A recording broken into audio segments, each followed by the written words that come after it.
Hi friends, मैं हूं संदीप और आप देख रहे हैं द मोबाइल इंडियन। और वक्त हो चुका है न्यूज फटाफट का, जहां पर आज हमारे पास कुछ इंटरेस्टिंग न्यूज है ऐप से जुड़ी हुई और इंडियन ऐप, और साथ ही साथ उसके अलावा बाकी और भी इंटरेस्टिंग स्टोरीज हैं। पबजी से जुड़ी हुई कुछ है, कुछ फेसबुक से जुड़ी है और उसके अलावा भी बहुत कुछ है।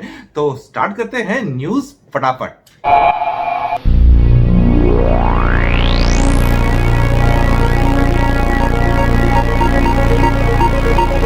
हाय फ्रेंड्स, आज सुबह सुबह हमने एक वीडियो लाइव किया था जिसपे हमने इंटरेक्शन की थी रोपोजो, जो एक ऐप है जो कहता है कि हम लोग टिकटॉक के चैलेंजर है, उनके फाउंडर के साथ। किसके अंडर? वो अपनी जो नई सीरीज स्टार्ट हुई है ना, देसी तड़का, तो उसमें हमने काफी इंटरेस्टिंग बातें की हैं। तो अगर अभी तक आपने वो नहीं देखा, वो इंटरेक्शन वाला सीरीज नहीं देखी, तो जरूर देख लीजिए। लेकिन उससे पहले कुछ कुछ आपको हिंट्स देते हैं क्या क्या बातें हुई हैं वहां पर उन्होंने ये बताया है कि जो कंटेंट क्रिएटर्स आते हैं रोपोजो प्लेटफॉर्म पे, वो उनका ध्यान काफी अच्छे से रखते हैं। वो कैसा नहीं है कि बाकियों की तरह पूरा का पूरा पैसा जो एड से आता है खुद ही कमा लेते हैं।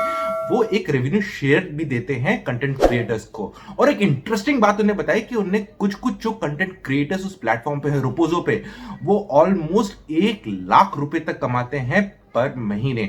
तो फ्रेंड्स, देखना मत भूलिएगा वो वाला इंटरेक्शन, क्योंकि उधर बहुत सारी इंटरेस्टिंग इंफॉर्मेशन हमने शेयर की है। फ्रेंड्स, जब से 59 एप्स पे गवर्नमेंट ने लगाया है बैन, बहुत सारे लोगों का ये भी पूछना था कि भैया ये पबजी पे क्यों नहीं लगाया है आप लोग ने बैन, क्या वो चाइनीज ऐप नहीं है? तो इस पे एक्चुअली हमने एक पहले भी वीडियो बनाया था जिसमें हमने बताया था कि पबजी का ओरिजिन क्या है, कौन सी कंट्री से है। तो उसका लिंक ऊपर दे रहे हैं, आप देख लीजिएगा उसको डिटेल में। लेकिन जो हमने मिनिस्ट्री में कुछ लोगों से बात की थी, समझने की कोशिश की थी कि भैया ये जो लिस्ट आई थी, जो 59 एप्स की लिस्ट थी जिसमें ज्यादातर चाइनीज ऐप थे, उसमें पबजी का नाम क्यों नहीं आया, या फिर कुछ और चीज है? तो उन्होंने बोला नहीं, पबजी का नाम भी कुछ टाइम तक कंसिडर किया जा रहा था, लेकिन मे बी क्लियरली किसी ने कुछ नहीं बोला। लेकिन उसका जो कनेक्शन है कोरिया के साथ है, जो पेरेंट कंपनी थी उसकी, जिसने एक्चुअल में ये बनाया है, तो इसकी वजह से शायद बच सकता है। और लेकिन अभी तक एक और चीज है कि ये जो ऐप है एडिक्टिव गेम में आता है, मतलब एक जो ऐप है काफी एडिक्टिव है, लोग इसके मतलब एकदम दीवाने हो चुके होते हैं, इसकी एक लत लगी होती है। लेकिन डेटा सिक्योरिटी या डेटा माइनिंग से रिलेटेड इसमें अभी तक कोई भी कंप्लेंट नहीं आई।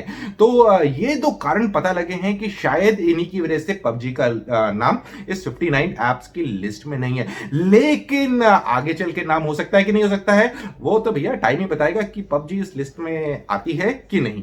फ्रेंड्स, हमारी अगली न्यूज है बीएसएनएल से, और जो इनकी न्यूज आ रही है ना, वो एक मूवी का टाइटल मुझे याद दिला रहा है, कभी खुशी कभी गम। तो सबसे पहले खुशी वाली न्यूज की बात कर लेते हैं। बीएसएनएल ने एक नया प्रीपेड प्लान कर दिया है लॉन्च, और इसका दाम रखा गया है ₹2399 और इसकी वैलिडिटी है 600 डेज। और फ्रेंड्स, इस प्लान की खासियत यह है, इस वाले प्लान में आपको अनलिमिटेड कॉलिंग फंक्शनैलिटी मिलती है किसी भी नेटवर्क पे, किसी भी रीजन में। लेकिन इसमें कोई भी डेटा बेनिफिट नहीं है, और साथ ही साथ इसमें जो एफयूपी लिमिट है, कि फेयर यूसेज पॉलिसी, आप दिन भर में 100 मिनट तक यूज कर सकते हैं, और इसके अलावा 100 एसएमएस मिलते हैं। लेकिन इस वाले प्लान में कोई भी डेटा बेनिफिट्स नहीं है। और अब गम वाली स्टोरी की बात कर लेते हैं। बीएसएनएल ने अपने 3 प्लान जो काफी पॉपुलर थे उनको कर दिया है डिसकंटिन्यू, और ये 3 प्लान है ₹96 का प्लान, ₹149 का प्लान और ₹725 का प्लान। फ्रेंड्स, अगली न्यूज हमारे पास आ रही है लावा से। लावा ने एक डिजाइन कॉन्टेस्ट अनाउंस कर दिया है जो आज से स्टार्ट हो रहा है, 9 जुलाई तक चालू रहेगा। इसमें वो कह रहे हैं कि जो भी हमारे देश के इंजीनियरिंग स्टूडेंट्स हैं वो इसमें पार्टिसिपेट कर सकते हैं और बता सकते हैं कि एक डिजाइन सबमिट कर सकते हैं एक्चुअली, कि हम लोग का जो फोन होगा वो कैसा बनाना चाहिए, क्या प्रोटोटाइप होना चाहिए, उसमें क्या क्या फीचर्स होने चाहिए, और उसके बाद उन्हें प्रेजेंटेशन देनी है ये एक जूरी के सामने। और अगर उनका वो प्रोटोटाइप या जो वो प्रपोजल देते हैं वो शॉर्टलिस्ट होता है, उन्हें कैश रिवॉर्ड मिलेगा और साथ ही साथ चांस मिलेगा लावा की टीम में काम करने का, ताकि वो अगला जो फोन लावा बनाएगी या जब भी बनाएगी उस आइडिया पे, तो उसमें अपने एक इंपॉर्टेंट रोल प्ले कर सके। फ्रेंड्स, हमारी अगली न्यूज जुड़ी है डकडकगो के साथ, और ये जो डकडकगो है ये एक ब्राउजर है जो आपका डेटा कलेक्ट नहीं करता। ये बिल्कुल ऐसे ही काम करता है जैसे इनकॉग्निटो मोड पे कोई आप काम करते हैं, कोई भी डेटा कलेक्ट नहीं होगा, कोई भी आपके सर्च रिजल्ट्स को नहीं याद रखा जाएगा। ये वो Xiaomi वाला इनकॉग्निटो मोड नहीं, प्योर प्ले में इनकॉग्निटो मोड, कि जहां पर कोई भी चीज कलेक्ट नहीं की जाती है। तो कल से एक न्यूज आ रही है कि ये इंडिया में चल नहीं रहा है, और बहुत सारे लोगों का मानना है कि खाली पहले ऑपरेटर लेवल पे हो रहा था, जैसे एयरटेल, जियो, वोडाफोन, उनके नेटवर्क पे लोग इसे एक्सेस नहीं कर रहे थे, लेकिन अब बहुत सारे लोग इस बारे में कंप्लेन कर रहे हैं कि हम इसको एक्सेस नहीं कर पा रहे। और साथ ही साथ जो डेन ब्रॉडबैंड प्रोवाइडर है, उनके यूजर्स ने भी कंप्लेन की है कि ये नहीं चल रहा है। फ्रेंड्स, हमारी अगली न्यूज है म्यूजिक के दीवानों के लिए। और अगर आप स्पॉटिफाई का कनेक्शन यूज करते हैं या उनका कैटलॉग आपको बहुत पसंद है, तो शायद वाली न्यूज आपको पसंद आएगी। स्पॉटिफाई ने आज एक नया सब्सक्रिप्शन प्लान कर दिया है भारत में लॉन्च, और इस प्लान का नाम रखा है प्रीमियम डुओ। तो बेसिकली इस जो ये प्लान है, इसका प्राइस रखा गया है ₹149।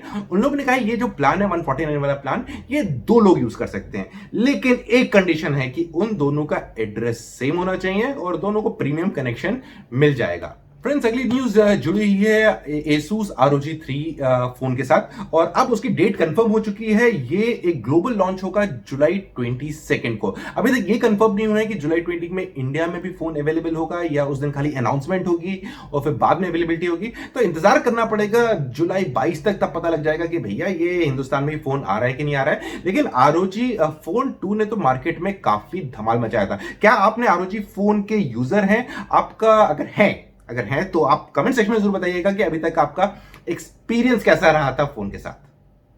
फ्रेंड्स, सैमसंग ने अपने Z Flip का दाम कर दिया है कम। आपको याद होगा ये फोन जब लॉन्च हुआ था, ये हुआ था 1,08,999। अब आप कह रहे होंगे कितना दाम कम कर दिया? ज्यादा नहीं, खाली 7,000। लेकिन अभी भी 1 लाख का ये फोन रहेगा, और अगर आपके पास इतना बजट है तो आपकी मर्जी, आपको लेना चाहें तो ले सकते हैं, लेकिन डिस्काउंट है 7,000 रुपए का।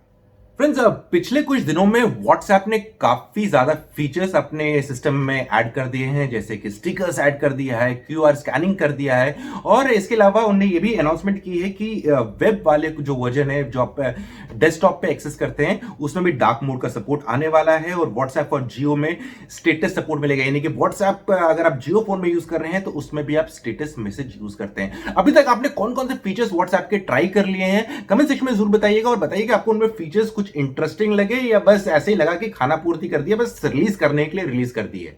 फ्रेंड्स, अगली खबर जुड़ी हुई है वीवो के साथ। वीवो का एक फोन Vivo Y30 शायद जल्दी भारत में हो सकता है लॉन्च, और लीक्स के हिसाब से पता लग रहा है कि इसका दाम हो सकता है 14,990, और इसमें आपको मिलेगी 4GB रैम और साथ ही साथ 128GB इंटरनल मेमोरी। और उम्मीद लगाई जाती है ये ऑफलाइन एक्सक्लूसिव प्रोडक्ट होने वाला है, कि ऑफलाइन मार्केट में ही मिलने वाला है। तो फ्रेंड्स, बस इतना ही आज की न्यूज फटाफट में। आपको आज का एपिसोड कैसा लगा कमेंट सेक्शन में जरूर बताइएगा। जल्दी मिलते हैं एक और नए वीडियो में, तब तक के लिए आप अपना ख्याल रखिएगा।